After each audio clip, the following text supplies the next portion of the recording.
What's up, everyone? Woo, woo, woo. Welcome back to Birds Deep.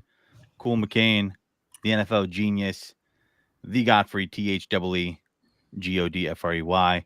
We got a lot going on down here. Cool McCain from the Elite Podcast. We're going to talk grades, and we're going to give you a preview of this week coming up, Eagles versus Hawks. Which bird is stronger? But first, Gene, tell them who you are.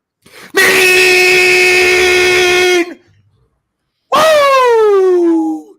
Gene, if you noticed, my voice is still gone. I'm getting over a little bit of sickness. I was screaming at the TV. I don't know if it was sickness, like an illness, or if it was sickness after what I witnessed on Sunday night. One or the other. Something happened. Could always be a combination of those two. That's facts. That's facts. Yeah, that's fair. I don't know if I felt sick. I mean, I was upset for sure, but I mean, You don't know if you felt sick? nah, maybe disbelief is a better word as far as the whole overall thing, how it played out. Not really disbelief over a loss. I mean, I never go into a game thinking it's not possible. There wasn't that wide of a gap between the two teams, but disbelief in how the loss went down per se. Okay. I watched that game sick to my stomach because not one time, but two times we got bullied by an opposing NFC team that has 10 wins. And that's not okay to me. So, Yeah, not okay. I mean, I don't think anybody could be okay with that. It's just like, I mean, there's a lot of ups and downs in the NFL season. I don't think it means the end of the Eagles season. I do think it's not ideal. It's definitely exposing some cracks in the Eagles foundation, coaching, players. I mean, the whole shebang. I mean, once we get into grades, I'm pretty sure nobody's going to have a C average tonight. But I'm pretty sure it's going to be below C average. Just a hunch. But yeah, I mean, I don't see how you could be happy with anything that really went on in that game except defensive touchdown. But that's outside of that. I mean, we're talking about one morsel out of 99% of the game that really was not good at all, not enjoyable, flabbergasted, by so many things that went on. But we'll start. I mean, like, we want to go with grades. We want to get this out the way so we can move on the next week and flush this turd down the toilet. I mean, sure, but I'm wearing black because I'm going to a funeral, and it's a funeral of Sean Desai because I'm done with him. I'm giving up. Yeah, well, before we get into grades, let's bring that up. Is the talk that I hear is, hey, Sean Desai needs to go, or the other side of the coin is Sean Desai has nothing to work with? But if you don't think he has nothing to work with, you're not paying attention. Okay. So the truth is in the middle. The truth is in the middle. Sean Desai does not need to go. If you're through with Sean Desai, that's fine. You have your opinions. I don't really care. You're not watching if you feel that way too, in my opinion. Does he need to be better? Absolutely. But where the focus needs to be, where it's not, is on that trash that calls itself an offensive coordinator and a head coach. And mainly the trash head coach. Because as has come out this weekend, I do not blame Brian Johnson. I'm not going to continue to take the blame for silly Sirianni and that stupid offense that same thing he called 2 years ago that didn't work. I'm not going to keep taking the blame for that. Silly Sirianni is the main problem on this team. And if you don't agree with that, that's fine. But you're not paying attention to what's going on with Philadelphia if you don't realize the idiot head coach is the problem. So I looked at last year at a team that went to the Super Bowl with that same head coach. There's one thing that's changed defensively. You went from Jonathan Gannon to Sean Desai. They play base vanilla zone 70% of the snap. Okay. If now, you play base vanilla zone as well, there's actually two things that changed from last year. Shane Steichen was our offensive coordinator last year. We ran the ball and we used different formations. We don't do any of that this year. The offense is trash, and I'm tired of it. Ooh, I'm so tired of that. You should run the ball three times. How can you run? Yeah. They moved the ball this game. I can't blame this game on the offense. They scored 6 points, Gene. How can you not? They scored 6 points. They fumbled the ball 3 times inside the Cowboys' territory. 3 times. You're gonna blame your 3 top players fumbled. Oh, hold on. Let me go even further since you You listen. Devontae Smith dropped a touchdown that was in his hands. A.J. Brown dropped the ball at the 2-yard line. They fumbled 3 times inside Dallas's territory. Yeah, it's not the offense. It's the players fumbling the football. That has nothing to do with the scheme or the play call. Dude, they know the plays. The players are even coming out and saying it. The offense is so vanilla and so simple. They already know the routes. They got to fight to run their route because the defense already knows the route because it's the same routes. Is that their fault? No, that's the coaching. Yeah, but how do you coach? How do you coach not your top 3 players fumbling the football in the 30-yard line and closer? How do you coach to say I'm going to throw the ball to 3 people the whole game? How do you coach to that? How stupid is that? Well, who else? I mean, I think like your statement said before about the defense, it's a little in the middle as far as on the offense about whose fault it is. I do fault Brian Johnson a little bit. I do fault Sirianni a little bit. But I mean, running the ball, they were moving the ball. How can you run when you keep giving up points on the back end with the defense and then you're behind? It takes the run game out of the equation. And then on top of that, you're fumbling. So you're not even getting the field goal. That's the problem I have with the offense is we're not finishing drives. We're getting too many field goals. My issue with the offense is the same thing it's always been. They're not running the football, and they're running stupid bubble screens. And I agree with Cool that the play calling and Sirianni has issues. All you had to do was listen to Sirianni's press conference on Tuesday, and you'd be just as mad as I was. It was one of the worst press conferences you will ever hear. He literally said, I'm not going to blame – this is a quote. I'm not going to blame them for being tired because every team is tired at this point. But if you notice that the college football season is over and they're not playing, that's how much of a grind the NFL season is. So to me, it sounded like he said, I'm not going to blame being tired, but they're tired. And then he also said when he was talking about the plus minus and the turnover differential being a plus 14 last year, minus 4 this year, he said sometimes the ball bounces a different way. That's with the difference of 18 turnovers. Sometimes the ball bounces different ways. Really? You know what's funny? They should be worse in their plus minus because the first game they played Dallas, they fumbled the ball 3 times and recovered all 3. So,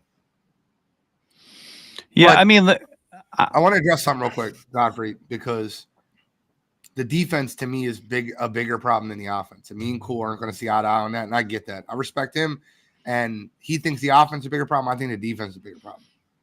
Can't they both suck though? No, they can both suck, and they did both suck. They both suck, but the offense is worse because the defense was built predicated on bend but don't break and being ahead. We're never ahead. Also, a problem on both sides of the ball is, especially on defense, there's no depth. And you know why? And you know why there's no depth? Because the depth wasn't brought in. There are guys on the team, but guess what? They didn't play them.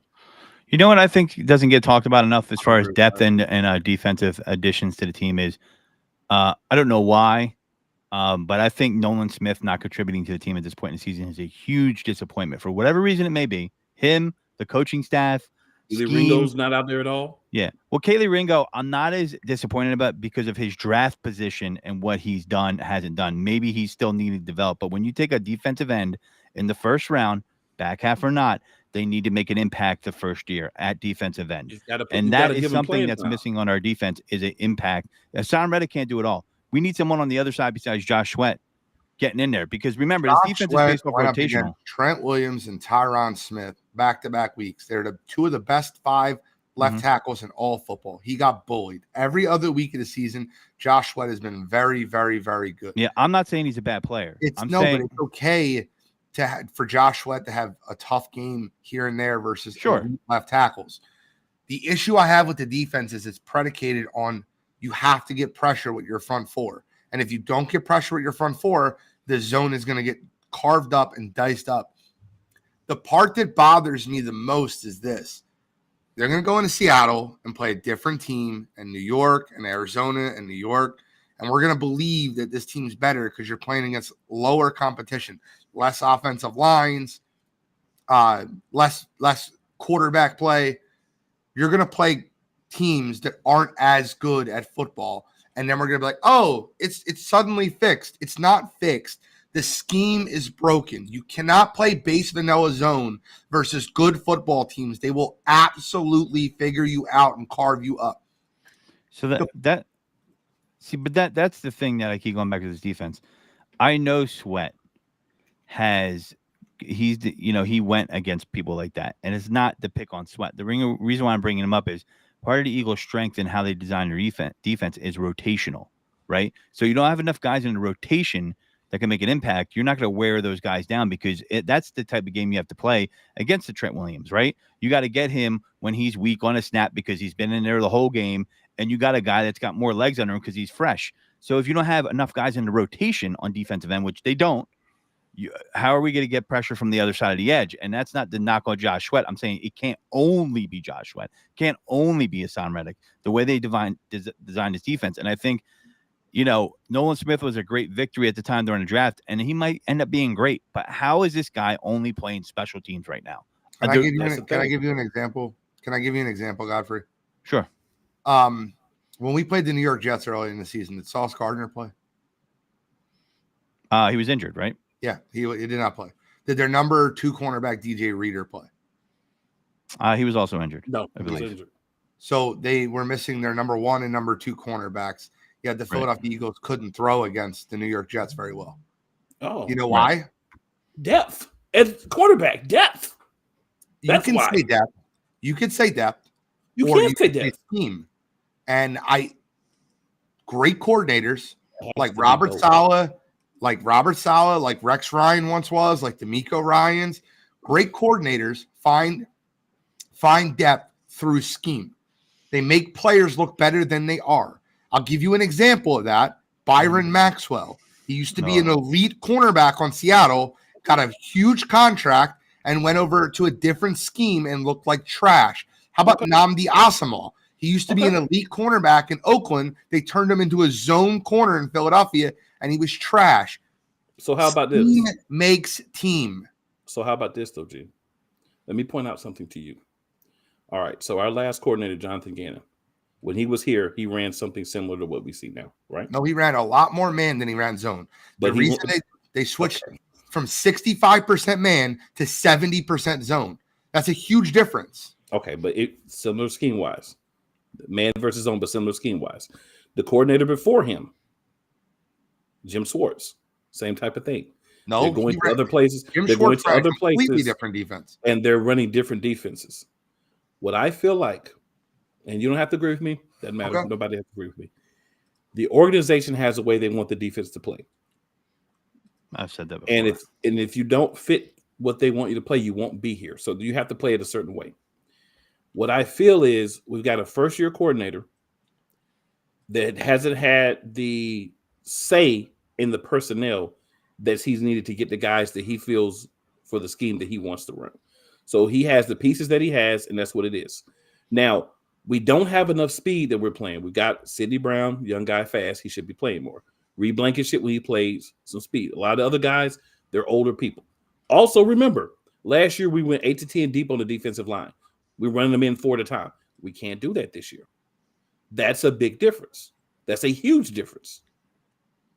Also, injuries at the linebacker position and not keeping some of those other guys that we had last year that weren't great, but they were solid and serviceable at linebacker. Why is Kaiser White not here? Why is he in Arizona? We should have kept Kaiser White. I know TJ Edwards, he wanted to go back to Chicago. I get that. I could respect that. Well, we were also expecting Jacoby Dean to be, no one forecast the guy to get injured. Right, but you still needed somebody across from him. Even when he was there, who was he playing with? That's the thing. Those are things that I think shouldn't see a football field the rest of the year. Who won't? Nicholas Morrow shouldn't see a football field the rest of the year. I don't have a problem with that. He is terrible. I don't have a problem with that. All I'm saying is there's a lot of things that's going against a guy coming in year one that to be our coordinator. You know, it's funny, Cool. Right.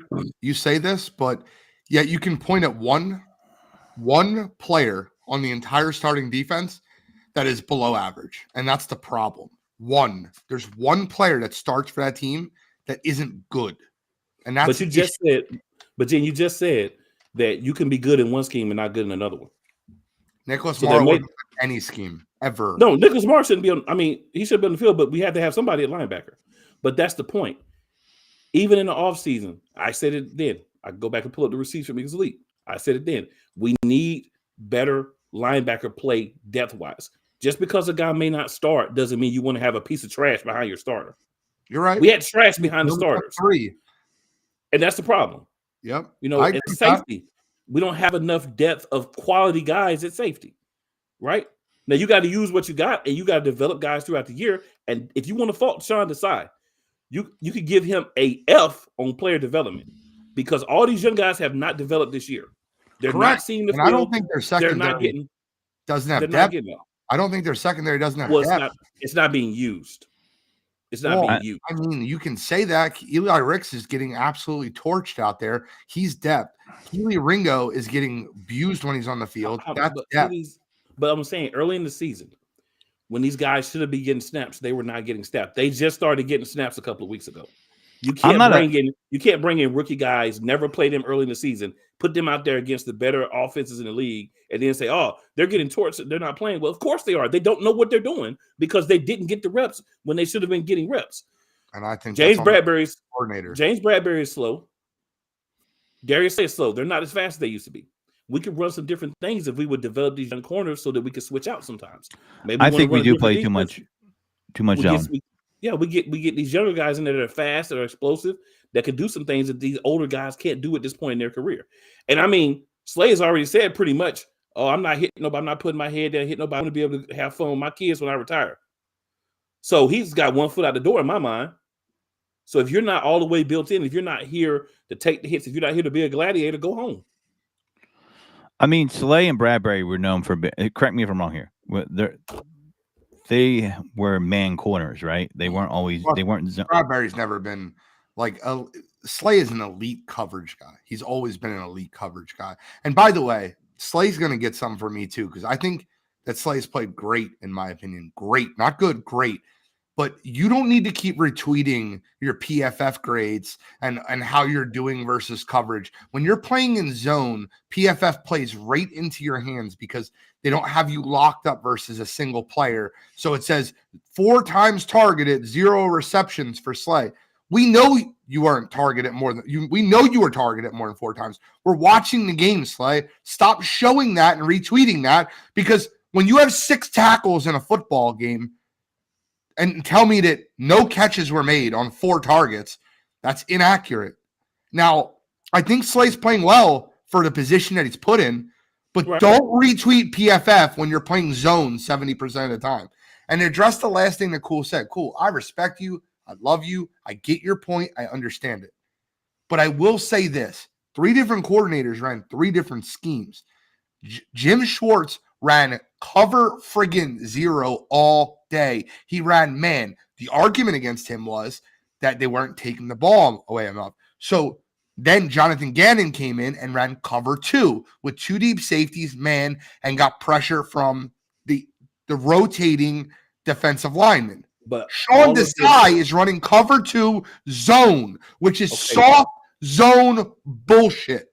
Okay, Gene. I don't give a fuck what formation you put it in. Last year, Jonathan Gannon had everybody 5 yards off in coverage. That's the same crap I see out there. You can call the formation whatever you want to call it. It was 5 yards off soft zone, and that's why everybody was eating us up last year. Thankfully, we were able to get turnovers and sacks, which we're not getting this year. The difference between last year and this year, I don't care what the scheme is that we were playing off both times, but we're not getting sacks and turnovers. That's the difference. If we were getting the same production with Jonathan Gannon, that defense would be worse last year. Yeah, but cool. If you're not getting sacks, the reason you're not getting sacks is because they're not playing man at all. So when you play zone, a good quarterback can see that zone and throw into a pocket every single time. So they're getting the ball out quicker. They're getting the ball out quicker. Watch, they're getting the ball out, period, quicker. They are. All year, it doesn't matter what we're playing. They're getting the ball out quicker. They were getting the ball out quicker when we were in that zone last year, too, later on in the season. They realized, oh, we got 5-10 yards before they're even going to contact the player. So all we got to do is throw slants and crosses. And that's what they were doing on us. So it's not like, okay, you want to say they were playing coverage to play coverage. Fine.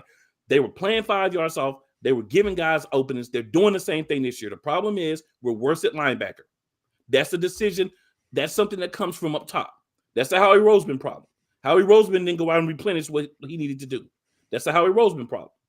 And I'm not saying that Desai does not deserve any credit, but I'm saying to sit up here and say he should be fired, to me, that's laughable. He needs to improve. He definitely does need to improve. And I'm not going to sit here and say he doesn't, but that's laughable, especially when you got this. Well, I mean, if you're saying doing. They're running the same scheme they ran last year, then if essentially defensive coordinator is the Queen of England, they're a figurehead then, right?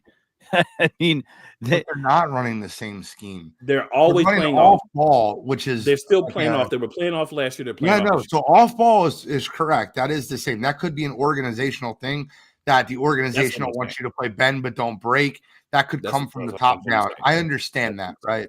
But that's not the same scheme. And the reason that philosophy, they have the same philosophy. Is that better for you, Jim? That's fair. They have the same philosophy. Well, there you go. I've been saying that for weeks about this philosophy on the defense, and this ties into the offense. If they get up early, it works great. When they don't, it fails miserably because how the other team has to play. They haven't had a lead all year. I know, and that's why Jalen brought us back. But when you're playing the better teams, right? Let's be honest here too. Like they beat the Bills and the Chiefs, but the Cowboys right now and the 49ers are better teams than the Bills and the Chiefs. Bar none. Both of them are better teams. I hope the Bills are better than the Cowboys on Sunday. I mean, maybe, but I'm just saying you got to look at it from a talent perspective and how they perform on the field. I know the Cowboys haven't played a lot of people that are winning. Dallas this week, I guarantee it. Whatever you want, we'll bet whatever you want. Buffalo beat Dallas this week. It definitely can happen for sure because there's the road element there. But the point of me bringing it up is that they were not on the road. They were at home where Dallas has won 14 straight. So you have to put points up. I didn't like them kicking the ball off first. I wasn't a fan of that. It was a terrible idea. I don't know why they elected to kick the ball. Because the coaches are smelling their own ass. That's why. Because Nick Sirianni is an idiot. That's why. I've saw a lot of stories come out this week about is it Brian Johnson or is it Nick? Is it Brian Johnson? The offensive side we can talk about right now. Let's start with that. Offensive coordinator Brian Johnson, Nick Sirianni. What would you give them as a grade? And me and Cool are the opposite end of the spectrum here. I'll give a D minus. Oh, you're higher than I expected. I give them a C minus. I thought you would be an F and I would be a C minus. And I'll tell you why I'm at a C minus, and you can tell me why you're at a D minus. Because I can't give Nick Sirianni and Brian Johnson the flack for 3 fumbles and 2 drop touchdowns. That can't happen. A.J. Brown dropped the ball. He catches 100% of the time, 95% of the time at the 2-yard line. Devontae Smith dropped the ball to hit his fingertips that he catches 90% of the time. Those are touchdowns. They fumbled 3 times inside the Dallas 40-yard line. That's not on the coaching staff. Now, the part that drove me nuts is exactly why I give them a C minus and not like anything higher. 24-6, they open the second half with the ball. I can give you the play sheet. Run the ball DeAndre Swift 8 yards. Run the ball DeAndre Swift 7 yards. Run the ball DeAndre Swift 8 yards. And then pass the ball, A.J. Brown 13 yards, fumble. I don't know. We were running the ball at 7 yards a pop 3 times in a row. Why are we? I just don't get it. I don't understand.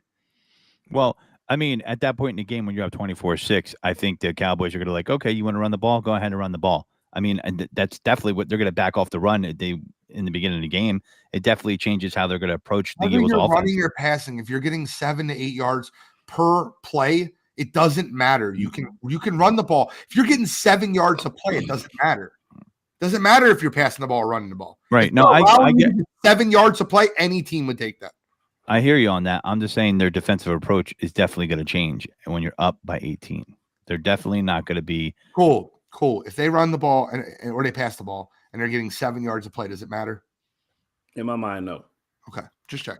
But this is my thing. The reason I'm giving them a D minus is because you had several times within this game, even though you had the turnovers, you had several times within this game where you should have been running the ball, where you should have been diversifying the plays, giving Dallas looks that they weren't used to.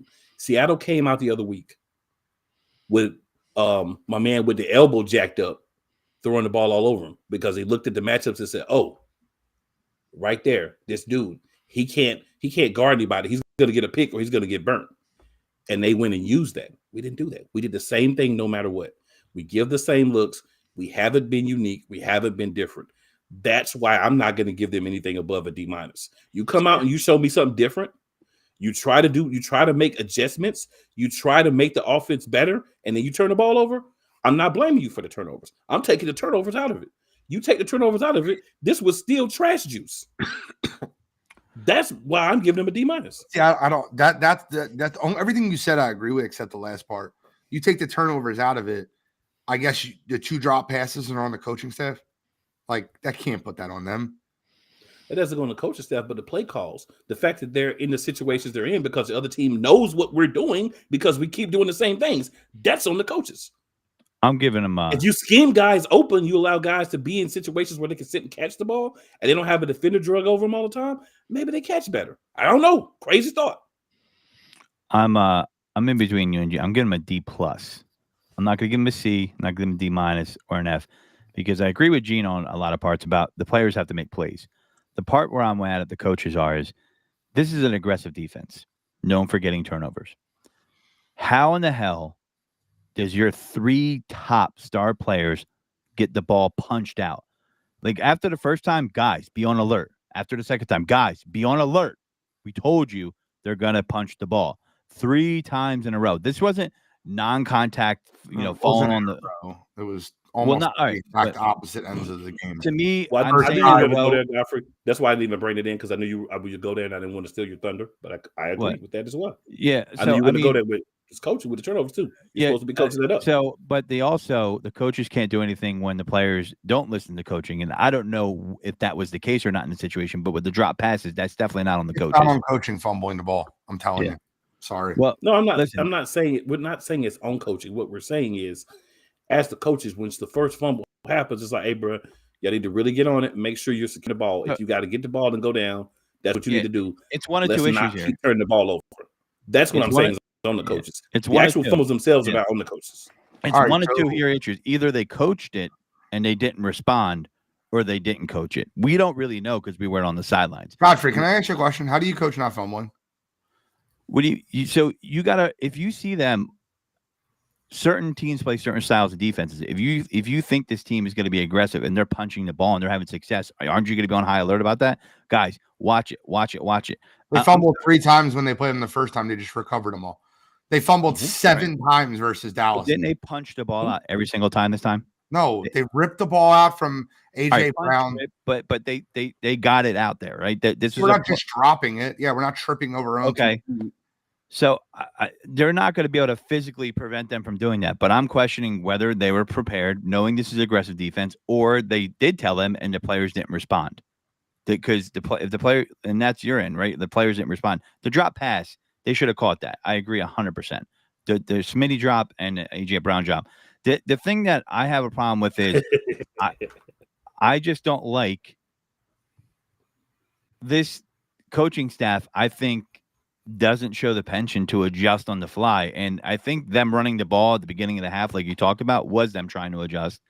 And it went flat after AJ Brown. Godfrey, for you to say this coaching staff doesn't adjust, you're out of your fucking mind.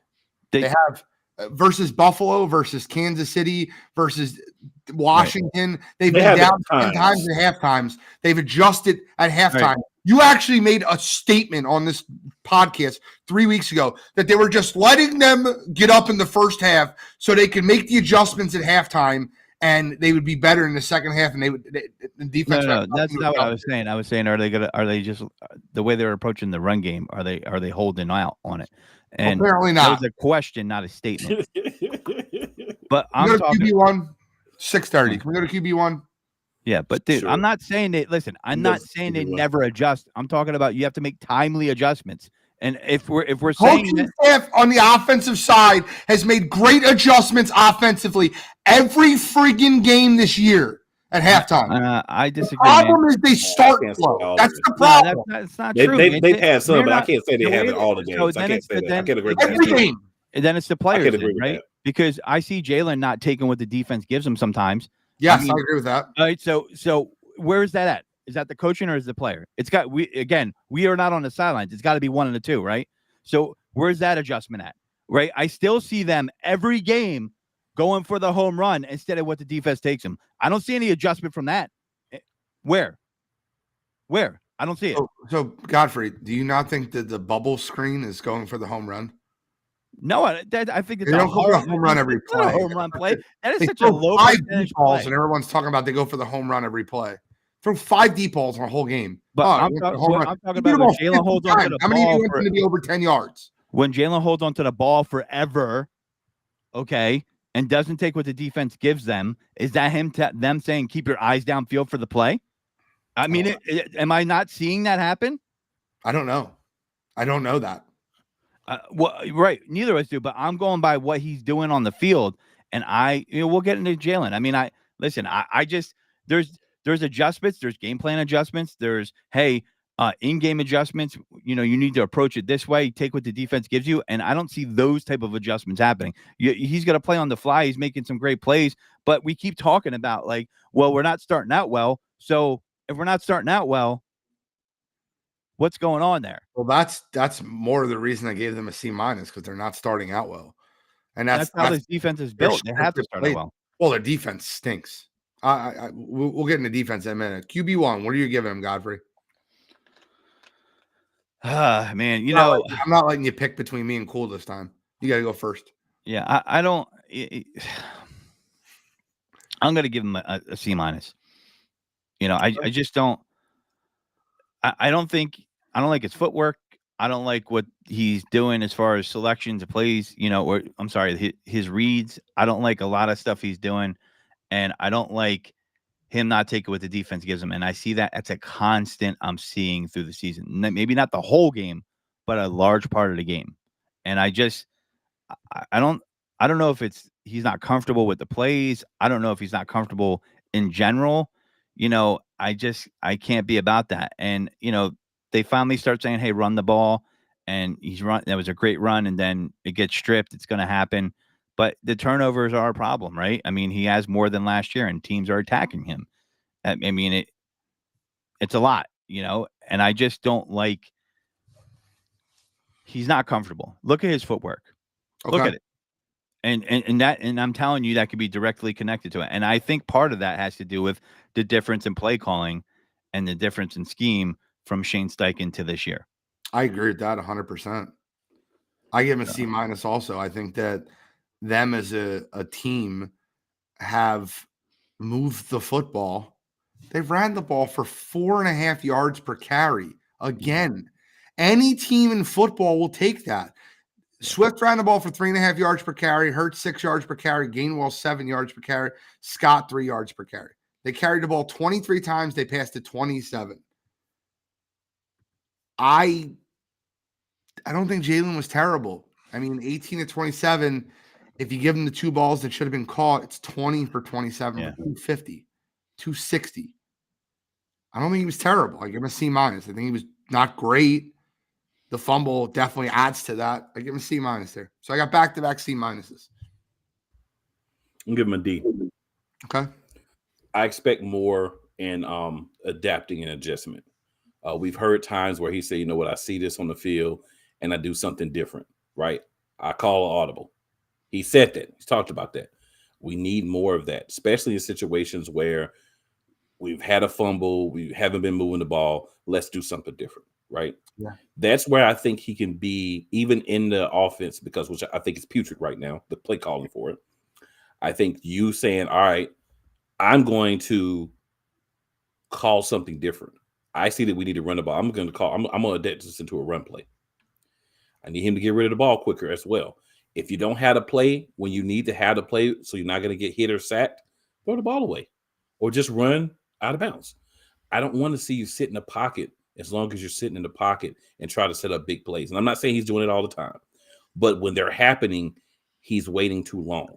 Okay. And I think part of that is, again, the plays that are being called, the other team already knows in this set with this lineup, it's more than likely that these guys are going to run these routes. So let's be on them. And I see a lot of the other team on them and them having to elevate to make a catch, fight through to make a catch. Not a lot of separation between the defender and the wide receiver. So I believe that is because they're figuring out what we're doing and the offense is vanilla. But I'm giving him a D because he's the quarterback. Close there. C- and D is very close. Yeah. I'm all right with that. I expect more. Be close on defense. I expect more from Jalen. Can I start on defense? Hold on. So I'm in between where you're at. Cool. I mean, I get what you're saying there, but the thing about it is these drops, man. Those were killers. But they were. And, They absolutely and were. I don't know, man. I'm a little in between what you're saying about the play calling, because the play calling, right? It's not a problem if it's successful. We're having a different conversation, and the difference between success. No, we're actually not having a different conversation in my mind. So you think there needs to be more volume of, I would say, motion. I heard people chanting or on the airwaves saying we need more plays with motion. We need things like that. So you think there needs to be different scheme in that way to keep it unpredictable. And you're saying it's vanilla. Shane Steichen definitely did a better job than Brian Johnson. He's absolutely right. Sure. Nick Sirianni has his hands all over the offense. It looks like the offense when he gave the play calling over to Shane Steichen. That's exactly what the offense looks like. Yeah. Cole was 100% right about that part. It reminds me of his first game. That's my issue. And I get what you're saying, and I'm not saying like, oh, the offense is just terrible. It's an F every week, and they just suck, and the play call is completely awful. But it needs to be much better. It needs to vary. We ran like iPhone twice. Like, come on, like just use different formations. Like, I'm just sick of seeing this, man. I'm not used to the defense being this bad or the offense being this bad, and definitely not at the same time. Bro, I've been so waiting to go in this defense. You know what? I forgot to bring this up about Sirianni, and then we'll go to the D. I was not a fan of him going for it and not taking the field goal right there. I just think that was an error on his part. And then there's other parts where he's like, oh, I'm not going to be aggressive. I'm going to kick it. I'm going to punt it right here. It just seems like mixed signals. In general, I'm not a fan of coaches saying, hey, I'm going to go for it here, especially in a game, because those 3 points can keep it from going to a 2-3 possession game, right? And they're like, we're just going to go for the touchdown here. I thought that was a mistake by Sirianni. So, did we even give Sirianni a grade yet? Yeah. That was the offensive grade. That was the offensive grade. Yeah. So. All right, Gene, go ahead. Defense is all yours, sir. I give the defense an F-, the worst possible grade you can give it. I think that Dak Prescott carved up this defense, and the staple of the defense was being able to stop the run. Dallas ran the ball for 4.3 yards per carry, which is pathetic. Tony Pollard, Rico Dowd, Kevontae Turpin, even Dak Prescott all got in on it. Oh, and by the way, you said something earlier about the Eagles throwing the ball to A.J. Brown, Devontae Smith, and Dallas Goedert. Well, the Cowboys threw the ball to Jake Ferguson, CeeDee Lamb, Michael Gallup, Brandon Cooks, Tony Pollard, Rico Dowd, Kevontae Turpin. Imagine how that works better.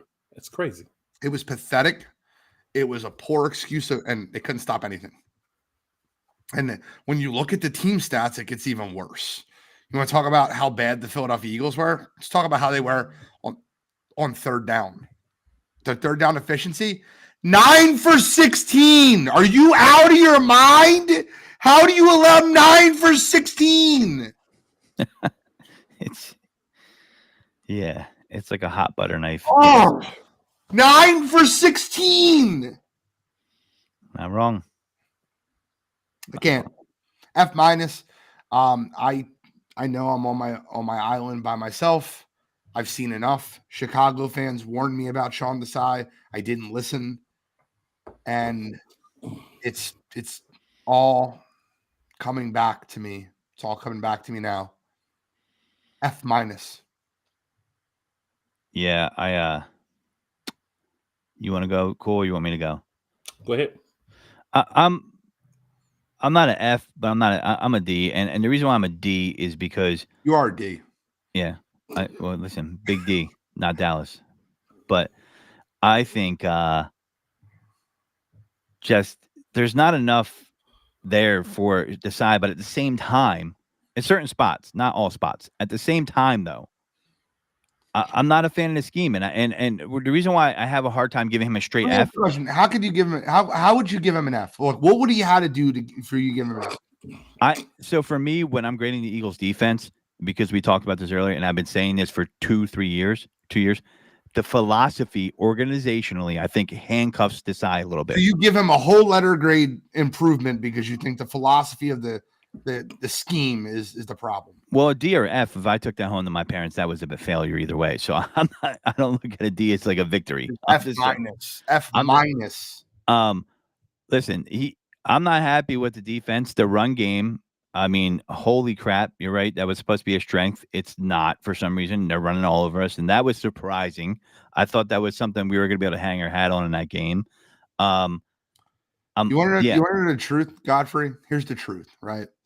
The truth is Jalen Carter is washed right now. I'm not saying he's done forever, but he's never played 14 games in a season ever in his life. In high school, in college, ever. Jordan Davis is washed right now. The reason their run game is getting picked apart is because our strengths, which were our defensive tackles, who were absolutely blowing up the middle of teams' defenses, are getting bullied by good offensive lines. but isn't that supposed to be alleviated somewhat by the way the Eagles rotate in? But right? but like Cole said, last year they rotated 8 to 10. This year they're rotating 7.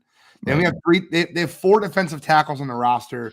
Well, I mean, they have more than 4 on the roster, but they have 4 defensive tackles that they play, and one of them plays less than 5 snaps. So the 3 defensive tackles that you're seeing on the field are Fletcher Cox, Jordan Davis, and Jalen Carter. That's it. Fletcher Cox plays the most snaps, and he's What the about Milton? Milton gets on the field too. Williams is not on the field the last few weeks. He's been hurt. Oh, I thought I saw him play last week. He was on the field last week. He was on the field. I mean, but still, even if he was being injured, that's still not enough. He had 2 assisted tackles. Yeah, that's still not enough. Oh, even yeah, I remember saying even if he was, it's still not enough, in my opinion. I agree with you there.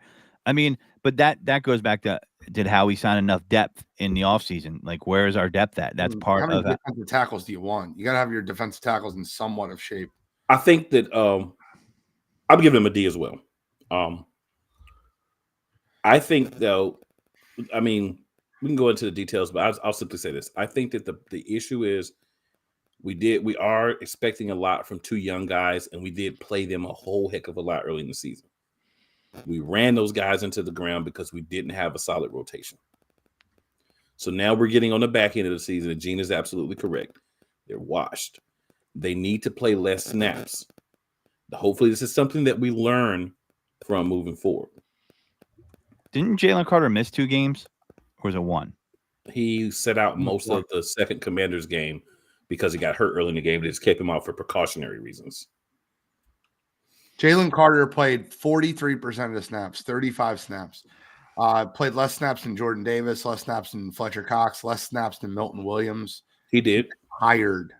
Yes, but he's burnt. And like you said, he's burnt. So the thing is, at this point, what are you going to do? Are you going to continue to play these same guys at a watch? So you're going to see if there's anything out there that I can bring in and maybe even 15, 20 snaps a game just to get these guys a little bit of less time on the field. Yeah, I just looked that up. I just wanted to look at the snap count. Shaq Leonard played 17 snaps. The leading snap count on the Eagles linebacking crew was Nicholas Morrow with 78% of the snaps. And then Reed Blankenship got one hurt. player that played 100% of snaps. Can you guess who it was? Sidney Brown. Nope. It would be Big Play Slay. Nope. 82%. Brandon Graham. Nope. Brandon Graham, 51%. Bradbury is another great guess, 88%. Played 72 snaps. Bradbury did. Roby? I mean, at this point, I'm just throwing names out there. Kevin Byard. I do be forgetting about him. He played 100% of snaps. Every defensive snap. That makes sense. Yeah. He should have been much earlier in my guesstimation. It's fair. I mean, see, this is why the Eagles cannot be coming up with 3-point drives, right? They got to be coming up with touchdowns because they got to keep the defense off the field if they're washed. Or lengthy drives, at least. Or like the thing is, they're not even lengthy drives.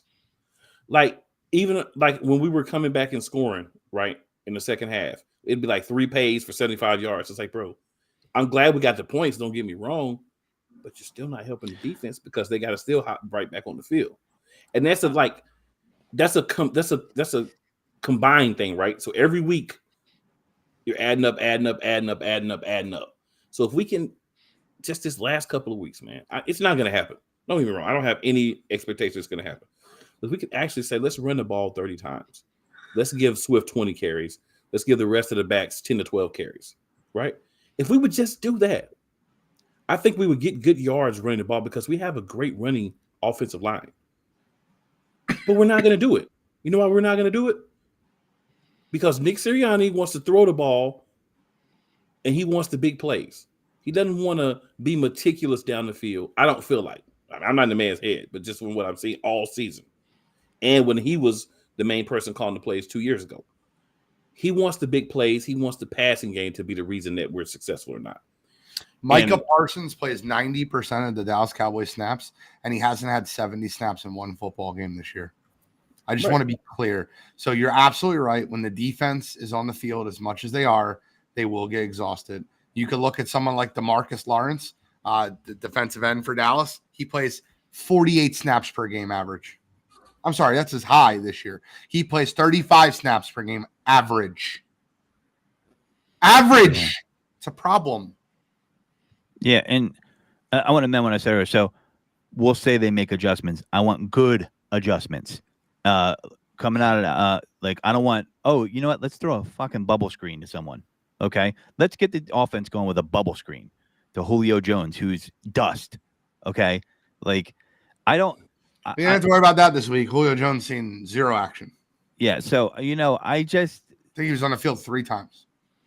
Yeah, man, and the Eagles were doing so well for a while at certain things that it does become predictable. And, and I do understand the predictability part of what Cool is saying, but, man, you also got to give what the defense is giving you. And you take what the defense is giving you. Like, the plays that keep running through my head, especially in the 49ers game, is Jalen Hurts waving A.J. Brown. Run the goddamn ball. I got news for you. If Devin Witherspoon plays this week, which he might not, he's questionable. If Devin Witherspoon plays this week, you better look for Devontae Smith all day because A.J. Brown's going to be locked up. And the thing with A.J. Brown, man, I got a little bit of a bone to pick with my guy A.J. Brown. Thank you. A.J., you got to keep your mind right, brother. You out there wilding, wanting to fight. You need to be fighting the football, not the other team. Right. He is out there absolutely popping your jaws at Stephen Gilmore, and you done made that man forget that he old for one game, and he out there playing like the young Stephen Gilmore. That's because you pissed him off. Stephen Gilmore, Reggie Miller at his ass. That's because you pissed him off. You pissed him off, and then you got mad. Like, if you're going to go at people, bro, then you got to expect that they're going to give you their best, and you got to keep your mind in the game. Yeah, you had 9 for 94, but there's so much more that you can get his team. There's games this year where you make catches with guys draped all over you. This game, I see you out there. I saw times where Hurts was looking at you, and you fighting Gilmore. 9 for 94 is misleading because I know it counts, but when you go 20 yards and fumble the football, that's almost like an empty amount. It's empty yards to me. Calories. It's empty yards. I'm just saying, doesn't mean stat shit. Wise. I'm just saying stat wise because people are going to say, oh, he's got 9 for 94. Yeah. That's fine, but we need a lot more out of him in this game. All right. He's been falling off the last couple of weeks because he's been getting in his mind. I'm going to need you to pull back up off of that, and we're going to need to get the A.J. Brown from the first 9 or 10 games back because we want to really do something, and you need to be a big part of it. That's why we brought you here. It's all right. It happens. Everybody sometimes, you get a little misguided. You're frustrated with the play call and different stuff. Get back focused, my brother. Give you some hot yoga. As a matter of fact, do some goat yoga and some meditation and get right. Let's get this, man. Yeah, if you real quick, guys, we have 10 minutes left in the show, and we still haven't wrapped up Dallas, and that's fair. I kind of knew we were going to get this way because that's how ugly of a loss it was. But we do have to preview the Seahawks just a little bit. We have to preview them a little bit, okay? Eagles offense versus the Seahawks defense. What is your plan of attack? My plan of attack is take what they give you, throw the short routes, run the ball. If you have the shot, take it. But if not, run the ball. Run the ball down their throat, control the time of possession. This will not happen. So I'm not in a delusional world, but that's my plan. Well, the Seattle Seahawks are one of the few teams in the NFL to allow more yards per game than the Philadelphia Eagles. They're 28th in the league, 367 yards per game. They have one of the worst defenses in football. Their strength is their cornerback room. You're going to be able to run the football. You're going to be able to throw the ball to the tight end. Jake Ferguson had a field day versus them. You are going to be able to throw the ball in the slot, move AJ there, move Devontae there, throw the ball to Zacchaeus, and get Dallas Goedert involved. But the strength of Seattle's defense is Tariq Woolen and Devin Witherspoon, which are their cornerbacks. You can bully this defensive line. You can run the football, and you can win the game in between the hash marks. That's what the Eagles offense needs to do to the Seattle defense. Godfrey? Yeah. Is Geno going to play? Or is that still up in the air? Yes, he's playing. He's definitely playing? It looks like it. He's listed as questionable, but he was a limited participant in practice. Yeah. I mean, listen, I have people are saying I'm not afraid of the Seahawks offense. I am. I mean, listen, DK Metcalf had a hell of a game. I watched a lot of that, and people were kind of shocked. I wasn't shocked. Bland is not as listen. He's got the INT record, but he's not a lockdown corner. Stop. I disagree with you. Number one PFF cornerback in the football. Yeah, I don't really put all the stock in it. That's wrong too. And when I watched that game, put all the stock in it. But if he's the number one PFF cornerback in football, you can't take away from what he's done this year. All right, I'm not taking away from what he's done, but touchdowns are heavily weighted, are they not? And he's got 6 of them. So they are heavily weighted. You're right. Okay, so let's separate that from the coverage. Did Metcalf torch him? Metcalf did torch him. That's the only game this year. He used him the whole game. You're right. So it got so bad they took him off of him. Right. So you're telling me you're absolutely correct. That is correct. Deron Bland has been torched one game this year, and it was versus. And then he got torched by Jackson Smith and Jigba in the second half, and Tyler Lockett. Yeah. Yes, he got torched that game. He had a very bad football game. I don't disagree with you at all. For years, last year even, but we didn't. The year before that, you could run on the Seahawks. The Seahawks say run on us. They invite you pretty much because of how they're set up. You can run. You're right. You can exploit them with the tight end, 100%. You should be able to easily run up the middle. I know they made a trade for Leonard Williams improvement, but you still can have your way with the run game if you choose to do so. Passing will be tough for sledding. I agree. I still think it could be exploited. I think you can definitely exploit them at the slot, and we'll see what happens there. But the Eagles, I hate saying this every week because it just seems like I'm saying the same shit, but they need to run the ball against this team, and they can absolutely do that against the Seahawks. My grandmother around the edges, their stretch plays will work perfectly versus this team. Boye Mafe and Draymond Jones are not good ends. They're not good bookends. Right. You can easily run at them. Run the stretch play, run the outside zone, whatever you want to call it. You got to run over your tackles. Lane Johnson, Jordan Mailata. Tackle all day. Yep. Are they going to? That's the question. Are they going to? The design of the Seahawks is puzzling because if you look at their division, they really should be more heavy on trying to go against the run with the Niners, with the Rams. But they're not. Williams, but you're right. Yeah. But Leonard Williams it's a Band-Aid, really. I mean, the corners are good. Don't get me wrong, but I think the Eagles can beat this team. Listen, if the Eagles don't get up for this game, I don't think it's about getting up, bro. If you're not coached properly, I'm not going to. Well, listen, you could say they're not coached properly. I hear you, but they should not. Yeah, I mean, we both agree that they're not coached properly. Yeah, I think we all agree on that. But there are problems on different sides of the football. I mean, there's problems on both sides. I'm not saying it like again. Listen, you can have this team. They can be beat. I'm not. The Seahawks are not as good as the Eagles. I know it seems like, hey, we got to tread water lightly. Great football games. They got beat by the Baltimore Ravens by like 60 points.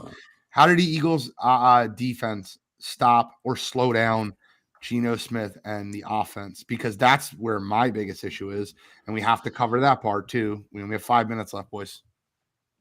Go ahead, Godfrey. Go first. You want to say how did the Eagles' defense slow down Geno Smith? How do we stop the Seahawks offense? Yeah, man. I mean, listen, they're gonna play what they play philosophically, and you're just not gonna try to give it the big plays. I don't think they're gonna be able to beat us by dinking and dunking down the field and running the ball. I just don't see that. I know Jalen Carter's washed, but I just don't see them doing that on the back end. I would surprise anybody who watched them play the Cowboys most recently. You're going to tell me you expected them to score 33 points on them? No, nobody expected that. So 35 points they scored. I'm looking at the Seahawks versus. Yes, correct. I got you. Yeah, so I think it's definitely possible for the Eagles. It's the rebound week, man. I'm not Yeah, but really scared. They're favored by 3.5 on the road. It's the rebound week. This is with them against the world right now, and this is where they have to show up. I don't think this team is that far gone where they're just completely washed and they're not going to show up the last 4 games. Yeah, they got smoked by the Ravens. You're talking, but the Ravens also have gotten beat by the Colts and they've gotten beat by the Steelers. So what does every that have team to can do have a with week. the Seahawks? It has to do because you were referencing how the Ravens smoked the Seahawks, and you were talking about how their losses were against good teams. No, their losses are against good teams, bad teams, whatever teams. They got beat by 50 by a good team. I was just using that as like nobody gets beat like that. That's insanity. 50. Are you It's not really. It was 36-3. Is that what the score was? It was something. 37-3 in Baltimore? Yeah, it was an ugly game. Okay, cool. How does the Eagles offense? We're running out of time, guys. I'm sorry. We have this. I'll make it quick. Eagles we have defense. to. I apologize. Yeah, we have to get back to stopping the run to some extent. I'm checking to see if Kenneth Walker is supposed to be playing or not. We'll be playing. Yes. So if Kenneth Walker's playing, that's going to be a problem. That donut in the middle is going to be a problem. Our corners are going to have to sell out, right? We can't allow DK Metcalf to do what he's been doing. The best thing that we can do, which will not happen again, is take Sidney Brown and put him deep. Let him be the guy to cover on both sides. That's like the free safety and be kind of like a center fielder. We really need that because, like I said, no, it's no knock to guys. We all get older. We don't move as good as we did 10, 15 years ago. They're a little bit older. They can't run as well. That's why we're playing. I feel like the way we're playing, philosophy is the problem. That's not going to change. So I'm not exactly sure how it's going to work. But those are the things I think that we can do to win, and we got to try to get some turnover. But a long time since we got some ourselves. It would be nice. Jackson Smith and Jigba, put him in every one of your parlays. He's going to have a field day versus the Philadelphia Eagles defense this week. He'll be playing in the slot. He will absolutely abuse the middle of the field. Put him in every one of your parlays. He will absolutely abuse the Philadelphia Eagles. In order for the Eagles to win this football game defensively, they have to get pressure without blitzing. I said that all week they need to blitz in different games. This is a game where you cannot blitz because you have 3 elite wide receivers on the outside and you have a very terrible offensive line in Seattle. You can get pressure with your front 4. You need to get your rotations and you need to get off the field on third down. It's absolutely essential for this Eagles defense to get pressure and stop the run without having to commit and run blitz or blitz, period. I feel like the middle of the field's an all-inclusive destination vacation spot for anybody that plays the Eagles. It absolutely is. And lucky for the Eagles, this team doesn't have a tight end. No offense, not really good. But what's your score prediction? And then we'll get into counterfeit green. We'll obviously go a couple minutes late, guys. I'll go 24-17. Eagles? Yeah. Good. Just making sure. I got to ask you. Always Eagles. Always Eagles. I'm gonna go. 38-7. No, not 31-17. You think the Eagles blow them out? Yeah, I do. 21-20. Eagles. Damn. I think they slow the football game down a ton. I think that they're gonna work on time possession to take time off the clock. I think they end up winning the football game. And let me change it, 23-20, because I don't think they'll score 3 touchdowns. I think they'll get stopped in the red zone and bomb it up 3 times. I think they'll have 3 field goals, 2 touchdowns versus the Seattle Seahawks having 2 touchdowns, 2 field goals. 23-20 Eagles. If you're betting the game, Seattle +4 is probably the best bet. Counterfeit green. I have one. Anybody else? I'm good for the day. Yeah. You go. My counterfeit green's Darius Slay retweeting Pro Football Focus. When you're playing 70% zone, you have to stop friggin' doing that. Listen, the fan that stood out front of the NovaCare complex with the no play Slay and the Bradbury trash cans and Slay responding to it is terrible. But then to respond to it and then retweet your Pro Football Focus stats just drives me up a wall. You make millions of dollars to play cornerback on the Philadelphia Eagles. You should not be concerned with an idiot says on Twitter or the guy standing in front of the NovaCare complex does. You should be concerned with getting that defense right. Fletcher Cox doesn't speak much to the media. And when he spoke to the media, it was very telling. There's problems inside that locker room. This team is not used to losing football games. We have not seen Nick Sirianni have to deal with true adversity in that building, and they're dealing with it now. So the leaders in that locker room need to step up. And guys, I'm going to say it, and I'll say it again.